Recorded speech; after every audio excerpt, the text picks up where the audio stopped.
our second guest of the evening, Nجلاء العوضي, an esteemed member of the Federal National Council and Deputy CEO of Dubai Media Incorporated. Dubai One is actually one of the sub-entities of Dubai Media Incorporated. Nجلاء, welcome to Her Say. Thank you for having me. It's a pleasure to be here. Well, this is a very exciting episode for us here today. We are obviously talking about Eid al-Julus, the second anniversary of the seating of His Highness Sheikh Mohammed. We wanted to ask you, from a woman's perspective, how has the role of women changed under the leadership of His Highness Sheikh Mohammed?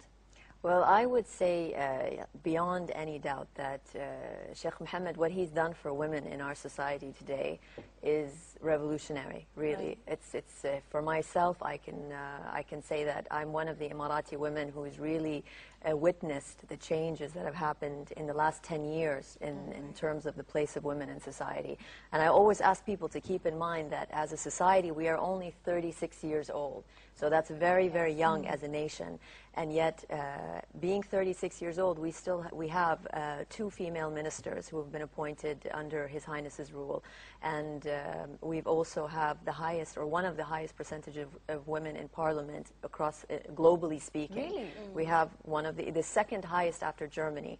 So wow, keeping in mind that, yeah, I mean, and it's no coincidence. It's really because of His Highness's vision for women in our society today.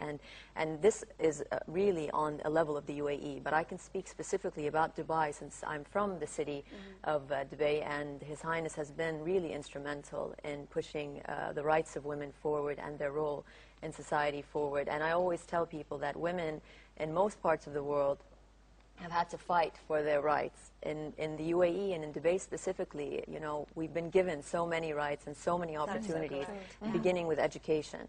True. And His Highness Sheikh Mohammed is a strong believer that, you know, if women make up half of society, we have to empower that half. In fact, it's part of the strategy of Dubai to utilize the skills of everybody that's here, regardless of gender. And I think the results speak for themselves, really it does. Tell me about the days when you were younger. Was your mother a working mom? Okay, my mother is a very, very opinionated woman. And so if you brought her on the show, she would tell you We're everything. familiar with that. Yeah, I think all of us are. So my mother actually was lucky enough to, after she got married, she went to the U.S. to study with my father. But she made a very conscious choice that she wants to have her kids and raise her kids on her own. We are 7 children in the family. MashaAllah. MashaAllah. So my mother is a strong believer that if you have children, you have to raise them, because that in itself is building the next generation that's going to lead the country, inshallah. And she is one of those people who believes she spent, even though she had a bachelor's and she could have easily found a job, but she decided to stay home and raise her kids. And I honestly believe that if I wasn't raised the way I was by my mother, I probably wouldn't be who I am today in terms of my values, my work ethic. So I'm very grateful. And my mother always says to the younger women that, look, when you have kids, when they're young, raise them. Because that period of their life is so critical when you build that foundation. And she's an example that you can raise your kids, and now she's back in the job market. She has her own business. She's very, very active with the Businesswomen's Council, and she has all this energy that she focused on her kids. Now she's focusing it on her ambitions as a person. So it is possible at an older age to join the workforce again after you've raised your family. Yeah, for me personally, I would say that there is no limit in life. You know, your age has nothing to do with it. It's really your spirit, your drive, your passion to achieve things in life. So and my mother's an example of that. She's very passionate and driven even after 7 kids and, you know, 33 years of marriage. So alhamdulillah, she's very, very driven, and I think it has nothing to do with age. Now, Nجلاء, you're seen as a role model to all women, not just the Emirati female community, but also expatriate women living here in Dubai and around the world for the achievements that you have you've come to at this early stage in your life. Can you tell me a little bit about your own mum and the advice that she's given you, the best piece of advice that she's given you? That's difficult because she's given me a lot of good advice over the years. But I would say my mother, the women in my family, specifically my mother and my grandmother, I think they didn't tell me so much as I learned through their actions, really, because I looked at how they conducted themselves.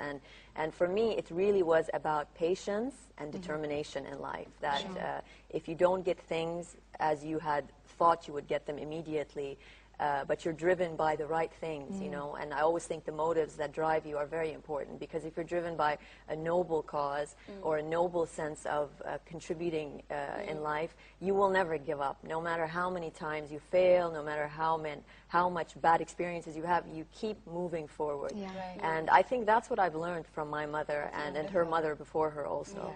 Now, under His Highness's patronage, do you find in recent times, specifically in terms of media, since we're all part of the media business, that there are more and more women coming into the workforce, more and more women making the choice of getting into the media business? Definitely. And I always love to tell this story, because when I first submitted my papers to join the television industry, it was not seen as a very respectable thing to do, because television at the time, which was, and it wasn't that long ago, it was probably in the early, I would say 2002, 2003, it was still seen as an industry that isn't for respectable women. And I think we have, in a short period of time, literally changed the face of media in the Arab world. And I'm very proud to say that a lot of the perceptions and the drive for women to join the media and become part of the media workforce is coming from this vision that we have in Dubai.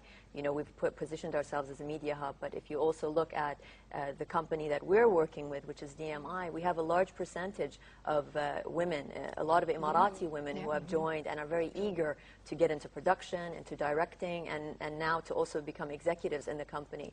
And for me, the most important thing is if you can put a Emirati or any successful woman on television, that's the most powerful platform to create and project role models for young women today.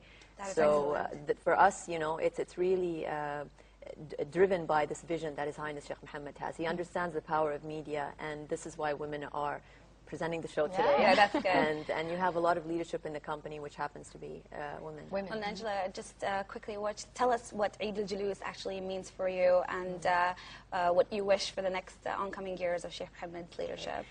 His Highness Sheikh Mohammed always says that what you see in Dubai today is just 7% of the vision that he has for the country. And if this is where we are with 7%, you can only imagine how much more we have to look forward to, but also which means how much more we have to work hard to really make that vision become a reality.